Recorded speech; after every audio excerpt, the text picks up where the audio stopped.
महाराष्ट्रातील राजकारण आणि महाराष्ट्रामध्ये असणारे रोड याला काही मर्यादा राहिलेली पाहायला भेटत नाही। महाराष्ट्रामध्ये जे रोड पाहायला भेटतात ते रोडला खड्डे एक पावसाळा जात नाही तोपर्यंत रोडला खड्डे पडतात।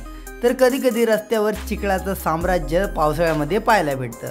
तर अशीच एक घटना घडली। या घटनेमध्ये तुम्हाला पाहायला भेटतंय आपले गिरीश महाजन टू व्हीलरवरून प्रवास करतायत। ही संपूर्ण घटना जाणून घेण्याआधी चॅनलवर नवीन असाल तर नक्की सबस्क्राइब करा। मंत्री गिरीश महाजन यांना एका तरुणाने जाब विचारला। जेव्हा गिरीश महाजन जामनेर तालुक्यातील लिहा तांडा येथे भंडाऱ्यानिमित्त गिरीश महाजन आले असता गेल्या 30 वर्षापासून आम्ही तुम्हाला निवडून देत आहोत तरी आमच्या गावातील रस्त्याची दुरवस्था अशी का, असा प्रश्न मंत्री महोदय गिरीश महाजन यांना विचारला असता ते तिथून पळ काढला असं म्हटलं जातंय। आणि हा व्हिडिओ त्यानंतर व्हायरल झाला। यामध्ये एक स्थानिक रहिवासी एक प्रश्न विचारताना गिरीश महाजन यांना पाहायला भेटतोय। ऐका नक्की हा ग्रामस्थ काय म्हणतोय।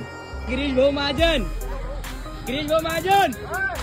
तर अशा प्रकारे गिरीश महाजनना प्रश्न विचारला असता की 30 वर्ष आम्ही तुम्हाला निवडून देतोय परंतु अजूनही आमच्या रस्त्याचा विकास का होत नाही किंवा अशा प्रकारच्या चिखलाच्या रस्त्यातून आम्हाला का जावं लागतंय असा प्रश्न विचारला होता।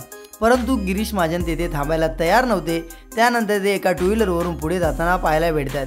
आणि अशा पद्धतीचं जर राजकारण असेल, अशा प्रकारचं जर 30 वर्ष जर या अशा प्रकारच्या नेत्यांना जर निवडून देऊन पण जर अशा पद्धतीनं रोडची जर दुरावस्था असेल तर यापेक्षा दुर्दैव काहीच असू शकत नाही।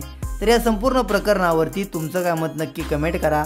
आणि अशा प्रकारच्या नेत्यांना किती निवडून द्यावं आणि अजून किती निवडायला पाहिजे, किती विश्वास ठेवला पाहिजे हे सुद्धा कमेंट करा। जर तुम्ही इथपर्यंत व्हिडिओ पाहिला असेल आणि चॅनलवर नवीन असाल तर नक्की सबस्क्राइब करा।